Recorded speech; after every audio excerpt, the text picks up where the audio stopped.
2024 లేదా 25లో డిగ్రీ లేదా బీటెక్ చదివారా? సాఫ్ట్‌వేర్ జాబ్ కోసం ఎదురు చూస్తున్నారా? అయితే కోడ్ జ్ఞాన్ 100 డేస్ కోర్సులో చేరండి, జాబ్ సాధించండి. నమస్తే బాలగారు. నమస్తే. ఈ రోజుల్లో చూస్తే మనకి ఆస్తి తగాదాలు ఎక్కువగా అవుతున్నాయి. అలా అయితే తల్లి ఆస్తి కొడుకుకు చెందుతుందా, కూతురికి చెందుతుందా అనేది అందరి ఒక డౌట్. దీనికి మీరేం సమాధానం చెప్తారు లీగల్గా? తల్లి ఆస్తి అయినా తండ్రి ఆస్తి అయినా ఆస్తి సంపాదించేదే పిల్లల కోసం. అది ఫస్ట్ ఫండమెంటల్ రూల్. అది నువ్వు ఎందుకు కష్టపడుతున్నావు అంటే ప్రతి తల్లిదండ్రులు చెప్పే ఒక మాట ఏంటంటే, నేను నా పిల్లల భవిష్యత్తు బాగుండాలి, వాళ్ళకి నేను సంపాదించి నా తరపున నేను ఏదో ఒకటి ఇవ్వాలి అని ఒక కాన్సెప్ట్లోనే సంపాదిస్తారు.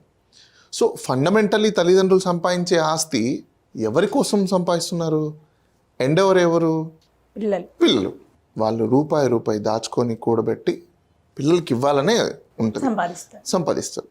సో ఏ ఆస్తినైనా కూడా మీకు ఈక్వాలిటీ షేర్ అనేది ఉంటుంది. ఎందుకు ఈక్వాలిటీ షేర్ అనేది వచ్చింది అంటే, బిఫోర్ మనకు ఈక్వాలిటీ షేర్ ఉండేది కాదనమాట. అంటే హిందూ సక్సెషన్ యాక్ట్ అనే ఒకటి ఉంది. హిందూ సక్సెషన్ యాక్ట్లో మేల్ అండ్ ఫీమేల్కి ఈక్వలైజేషన్ చేశారు. ఓకే, ఈ ఈక్వలైజేషన్ చేసిన తర్వాత మనకి ఎక్కువ ఇది 2000స్లో ఎంటర్ అయిన తర్వాత, 90స్లో తక్కువ ఉండేది, 2000స్లోకి మనం ఎంటర్ అయ్యాక అప్పటి నుంచి ఎక్కువ మనకు స్టార్ట్ అయిపోయింది. అంటే ఈక్వాలిటీ ఇది కాన్స్టిట్యూషన్కి వైలేట్ అవుతుంది కొన్ని ఆర్టికల్స్ని అని చెప్పేసి అని. ఈక్వాలిటీ బిఫోర్ లా అనేది ఎప్పుడు ఉంటుంది. ప్లస్ అది కాకుండా ఈక్వాలిటీ ఆఫ్ స్టేటస్ ఫ్యామిలీలో కూడా ఉండాలి. కాబట్టి తల్లిదండ్రులకి మొదట పుట్టిన కొడుకైనా సెకండ్ పుట్టిన కొడుకైనా equal. There is no differentiates. Maybe పిల్లల్లో అదొక అపోహ ఉండొచ్చు, లేకపోతే బంధువులు, ఇలాంటివన్నీ ఎప్పుడు క్రియేట్ అవుతాయంటే ఇంట్లో బంధువులో, లేకపోతే పెదనాన్న పెద్దమ్మ అత్తలు మావయ్యలు వీళ్ళు క్రియేట్ చేసే ఒక సిచ్యువేషన్ అనమాట ఇదంతా. దానివల్ల ఈ డిస్టర్బెన్స్ అనేది ఎక్కువ జరుగుతుంటుంది. డొమెస్టిక్ లైఫ్లో మన ఫ్యామిలీ మెంబర్స్ కంటే రిలేషన్స్ ఎక్కువ మనల్ని డిస్టర్బ్ చేసి ఫ్యామిలీని చిన్న భిన్నం చేస్తారు. అది చాలామంది గుర్తుపెట్టుకోవాలి. మీ రిలేషన్స్తో మీరు అటాచ్డ్గా ఉండండి, బట్ వాళ్ళ అటాచ్మెంట్లో వచ్చే ఏ స్టేట్మెంట్స్ని కూడా మీరు ఇంక్యుబేట్ చేసుకోవద్దండి. ఓన్లీ వినాలి అంతే. ఎవరి స్టేట్మెంట్స్ని మీరు ఇంక్యుబేట్ చేసుకోవాలంటే parents, me siblings. See this is fundamental principal life. ఎందుకంటే మీతో పాటు పుట్టిన వాళ్ళు, మిమ్మల్ని కన్న తల్లిదండ్రులు, ఇవి మెయిన్ ఇంపార్టెంట్. ఇంకా అత్తయ్యలు, మామయ్యలు, బావలు, చెల్లెళ్ళు, అంటే పిన్నమ్మ, పెదనాన్న, కొడుకులు, చెల్లెళ్ళు కూడా ఉంటారు. కాబట్టి వాళ్ళవన్నీ మనం పెద్దగా వినాలి. జస్ట్ విని కామ్గా వదిలేదు. వాళ్ళు చెప్పారు కదా అని చెప్పేసి అని ప్రొవోక్ అయ్యి మనము మన ఇంట్లో వాళ్ళ మీద రివర్స్ అవ్వడం అనేది అది ఫండమెంటలీ రాంగ్. అది ఈ మధ్యకాలం మనకి ఎక్కువ జరుగుతుంది. నా ఇప్పుడు పాయింట్ ఏంటంటే, తల్లి ఆస్తి మరి ఎవరికి వస్తుంది ఏంటనేది లీగాలిటీ అయినా కూడా ఈక్వాలిటీ ఉంటుంది. కాబట్టి కొంతమంది ఈ మధ్యకాలంలో చాలా వరకు మనం చూస్తున్నాం, తల్లి ఆస్తి కూతురికే చెందుతుంది ఇలా. అంటే సాంప్రదాయబద్ధంగా అంటే కన్వెన్షనల్ ట్రీట్మెంట్లో ఏం చేసేవాళ్ళంటే, కొన్ని కుటుంబాలలో తల్లి దగ్గర ఉన్న అంటే నగలు కావచ్చు, లేకపోతే కొన్ని ఆమె వేర్ చేసుకున్న డ్రెస్సెస్ కావచ్చు, లేకపోతే ఇలాంటి కొన్ని సెంటిమెంటల్ థింగ్స్ ఉంటాయి చూసారా, ఇవి కూతుర్లకు ఇచ్చే సాంప్రదాయం వాళ్ళ కుటుంబంలో ఉంటుంది. సో ఇక్కడ లా ఒకటైతే వాళ్ళ యొక్క కల్చర్, వాళ్ళ కల్చర్ ఒకటి డిపెండ్ అయి ఉంటుంది. అంటే వాళ్ళ కస్టమ్స్ కల్చర్ ఒకటి డిపెండ్ అయి ఉంటుంది. సో ఈ కస్టమ్స్ కల్చర్ని బేస్ చేసుకొని లా ఉంటుందా అంటే నో, లా ఈక్వల్గా ఉంటుంది ఎప్పుడైనా. బట్ కల్చర్ కస్టమ్స్ అనేది ఏంటంటే ఇది మ్యూచువల్గా ఉంటుంది. మీ ఇంట్లో మీ కస్టమ్స్, మీ కల్చరు అది మీ మ్యూచువల్ దాటిపోయినప్పుడే లీగాలిటీకి బయటకు వస్తుంది. సో లీగాలిటీకి రానంత వరకు కూడా మీ కస్టమ్స్ని, మీ కల్చర్ని మీరు ఎలా వాడుకున్నా కూడా ఏ లా మిమ్మల్ని ఏమనదు, ఎవ్వరు మిమ్మల్ని ఎంటర్ఫైర్ చేయరు. నా లీగాలిటీకి వచ్చినప్పుడు వాట్ ఈస్ ద స్టేటస్ అని మనం చూసుకున్నప్పుడు, ఎవ్రీథింగ్ పేరెంట్స్ ఏదైతే ఎర్న్ చేస్తారో అసెట్ రూపంలో లేకపోతే లిక్విడ్ రూపంలో ఏదైతే ఉంటుందో, పేరెంట్స్ తర్వాత సక్సెసర్స్ ఎవరైతే ఉంటారో ఈ సక్సెసర్స్కి ఎప్పుడైనా కూడా ఈక్వల్గానే షేర్ ఉంటుంది. అది కూతురైనా కొడుకైనా ఎవరికైనా కూడా ఈక్వాలిటీ షేర్ ఉంటుంది. అయితే చాలామందికి ఉన్న డౌట్స్ ఏంటంటే, మా పేరెంట్స్ లేరు, మేము ఆస్తులు పంచుకోలేదు, మాకు విల్లు కూడా మేమేం రాసుకోలేదు అని చాలా వరకు చెప్తుంటారు. విల్లు రాసుకున్నప్పుడు పరిస్థితి ఏందన్నప్పుడు మనం చూసుకుంటే, ఒకవేళ వాళ్ళకై వాళ్ళు ఆస్తిని సరిసమానంగా పంచుకుంటే ఎటువంటి ప్రాబ్లమ్స్ ఉండవు. లేదు అలా పంచుకోకుండా ఒకరు ఎక్కువ ఒకరు తక్కువ ఇట్లా తీసుకున్నప్పుడు, అన్ఈక్వాలిటీ షేర్ డిస్ట్రిబ్యూషన్ జరిగినప్పుడు ఎవరైనా డిస్సాటిస్ఫై అయితే ఆర్బిట్రేషన్లో కూర్చొని వాళ్ళు క్లియర్ చేసుకుంటే ఫైన్. లేదు కోర్టుకు వచ్చారనుకోండి, అప్పుడు కోర్టు ఏం తీర్పిస్తుందంటే బేసికల్గా ఎలాంటి వీలునామా లేదు కాబట్టి ఉన్న ప్రాపర్టీస్ ఏవైతే ఉంటుందో వాటిని ఈక్వల్గా డిస్ట్రిబ్యూట్ చేస్తుంది.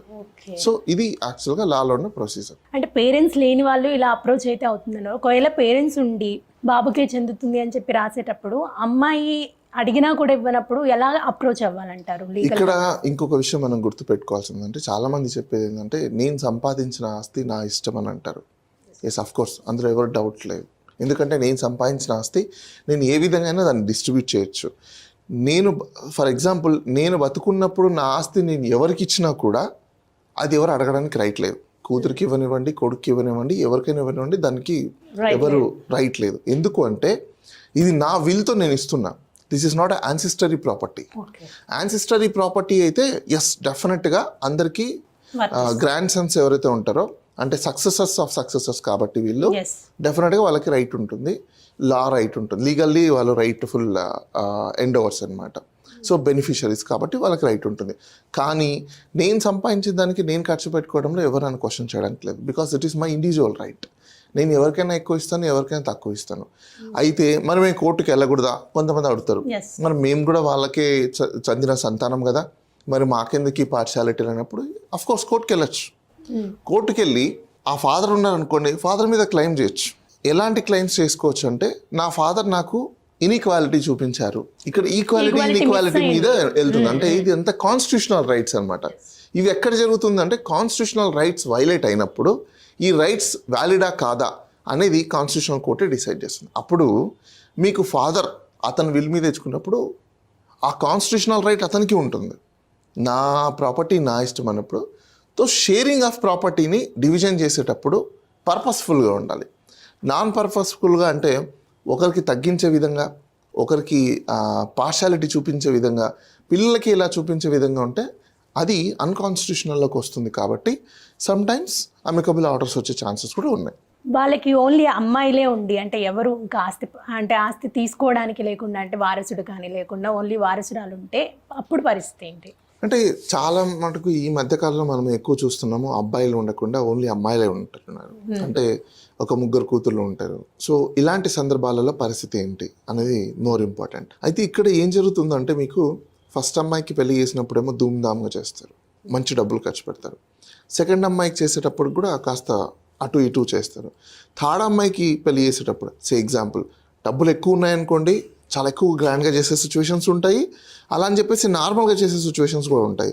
మరి ఇలాంటి సందర్భాలలో ప్రాపర్టీ డిస్ట్రిబ్యూషన్ కూడా అల్లుళ్ళు ఎక్కువ క్లెయిమ్ చేస్తూ ఉంటారు. కూతుర్లకు రైట్స్ ఉంటుందా? ఎస్ డెఫినెట్గా రైట్ ఉంటుంది. ఎందుకంటే ఇప్పుడు సన్ ఇన్ లా కాబట్టి, అంటే లా ప్రకారంగా ఒక సన్ అనే ఒక రైట్ని తీసుకొని వస్తున్నాడు కాబట్టి ప్రాపర్టీస్లో వాళ్ళకి కూడా రైట్ ఉంటుంది. ఎప్పుడు రైట్ ఉంటుంది అంటే వీళ్ళు డిమిస్ కాకముందే, అంటే వీళ్ళు చనిపోకముందే ప్రాపర్టీని ఒకవేళ డివైడ్ చేసుకోవాలి అని అనుకున్నప్పుడు డెఫినెట్గా అప్పుడు అల్లుళ్ళు క్లెయిమ్ చేయొచ్చు. అంటే అల్లుడు అంటే అల్లుడు పేరు మీద కాదు. ఒకవేళ కూతురు పిల్లలు ఉన్నారనుకోండి, వాళ్ళు ఎవరికైతే వీలు చేయాలనుకుంటున్నారో, ఎవరికైతే రాయాలనుకుంటున్నారో వాళ్ళకి రాయొచ్చు. అల్లుడు పేరు మీదనే రాయొచ్చు, మనవడ పేరు మీదనే రాయొచ్చు, మనవరాల పేరు మీదనే రాయొచ్చు, లేదంటే కూతురు పేరు మీద రాయొచ్చు. ఈ రాసిన తర్వాత ఈ ప్రాపర్టీ ఏ విధంగా ఎలా డిస్ట్రిబ్యూట్ అవ్వాలనేది కూడా రాసుకోవచ్చు మీరు గిఫ్ట్ డీడ్లో. అంటే ఎగ్జాంపుల్ ఒక అమ్మమ్మకి ఇప్పుడు మనవరాళ్ళు ఉన్నారు, అందరి కూతుర్లకి ఆస్తి ఇచ్చింది ఎగ్జాంపుల్. ఈ ఆస్తిని కూతురు పేరు మీద ఇచ్చిన తర్వాత గిఫ్ట్ డీడ్లోనే రాస్తుంది అనమాట. ఏమని చెప్పేసి నా కూతురు ఈ ఆస్తి వాడుకోవడానికి లేదు, నేను గిఫ్ట్ మాత్రమే ఇస్తున్నాను, ఈవిడ కస్టోడియన్ మాత్రమే, నా మనవాళ్ళు పెద్ద అయిన తర్వాత వాళ్ళకి ఈ ఆస్తిని ఈక్వల్గా డిస్ట్రిబ్యూట్ చేయాలి అని అంటుంది. ఈ కండిషన్స్లో ఉంటుంది. ఎందులో ఏదైతే మీరు గిఫ్ట్ డీడ్ రాసుకుంటారో ఈ గిఫ్ట్ డీడ్లో ఈ కండిషన్స్ అని రాస్తే విల్లు లేకుండా, చాలా మందికి ఏం తెలుసు అంటే ఓన్లీ విల్లే ఉండాలని అనుకుంటారు. విల్లు లేకుండా గిఫ్ట్ డీడ్లో కూడా మీరు ఈ కండిషన్స్ అని రాసుకోవచ్చు. రాసుకున్నప్పుడు ఒకవేళ సేల్ చేయాలన్నా కూడా ఈ కండిషన్స్ అన్ని మీట్ అవుతూనే సేల్ అవుతుంది. అది చాలా మందికి తెలియని ఒక ట్రబుల్ షూట్ ఏంటంటే ఇక్కడ విల్ ఒకటే రాసుకోవాలన్నా, విల్లోనే చేయాలన్నా ఇవన్నీ అంటే కాదు, గిఫ్ట్లో కూడా ఇవన్నీ రాయొచ్చు. గిఫ్ట్ డీడ్లో ఆప్షన్ అయితే ఉంది. ఎస్ డెఫినెట్గా గిఫ్ట్లో మీరు ఈ ఆప్షన్స్ అన్నీ రాసుకోవచ్చు.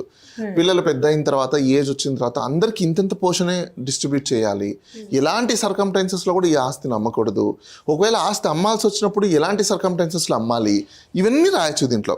ఇది చాలా ప్రాబ్లమాటిక్ ఎందుకు వచ్చిందంటే చాలామంది తెలియక లీగల్ గైడెన్స్ ఇచ్చేవాళ్ళు కొంతమంది ఆ టైంలో వాళ్ళు చెప్పిన ఫ్యాక్ట్స్ని బేస్ చేసుకొని ఇచ్చే గైడెన్స్ని బేస్ చేసుకొని ఉంటుంది తప్పనిచ్చి ఇలా ఉన్నాయా అనేది ఎవరికి చాలా వరకు కూడా తెలియదు. కానీ ఇలా కూడా చేసుకోవచ్చు. అంటే మీరు గిఫ్ట్ డీడ్లోనే ఫర్ ఎగ్జాంపుల్ ఇప్పుడు మీరు 3 గిఫ్ట్ డీడ్లు ఇస్తున్నారు అంటే ఒకడు కొడుకు కూతురు కొడుకు అనుకోండి. ఈ కొడుకు కొడుకు కూడా మీరు వీళ్ళు వాడుకోవడానికి లేదు, ఈ గిఫ్ట్ ఓన్లీ వీళ్ళకి ప్రస్తుతం యూస్కి మాత్రమే, అంటే దే ఆర్ ద ఓన్లీ కస్టోడియన్గా మాత్రమే ఉండగలుగుతారు. అంటే వీళ్ళు దాన్ని వాడుకోగలుగుతారు. దే ఆర్ యూజర్స్, యూజ్ మాత్రం చేసుకోగలుగుతారు. కానీ దీని యాక్చువల్ ఓనర్స్ ఎవరు ఉంటారు? పిల్లలు ఉంటారు, వాళ్ళ వారసులు ఉంటారు. ఈ వారసులు ఎప్పుడు దాకా ఉంటారు? దాంట్లో కూడా రాయాలి 18 years వచ్చిందో అంతవరకు, లేదంటే ఆ పిల్లలు పెళ్ళయినంత వరకు అది మనం రాసుకోవచ్చు, లేదంటే మనవరాలు పెళ్ళయి ఫస్ట్ పిల్లోడు పుట్టినంత వరకు అది కూడా రాసుకోవచ్చు. ఆ మనవరాలు పెళ్ళయి ఫస్ట్ పిల్లోడు పుట్టిన తర్వాత వాళ్ళు స్కూల్కి వెళ్ళినంత వరకు, స్కూల్కి వెళ్ళాక డిగ్రీ చదువుకున్నంత వరకు ఇవన్నీ రాసుకోవచ్చు. మినిమం స్టార్టింగ్ ఎంత రాయొచ్చు? అలా ఏముండదు.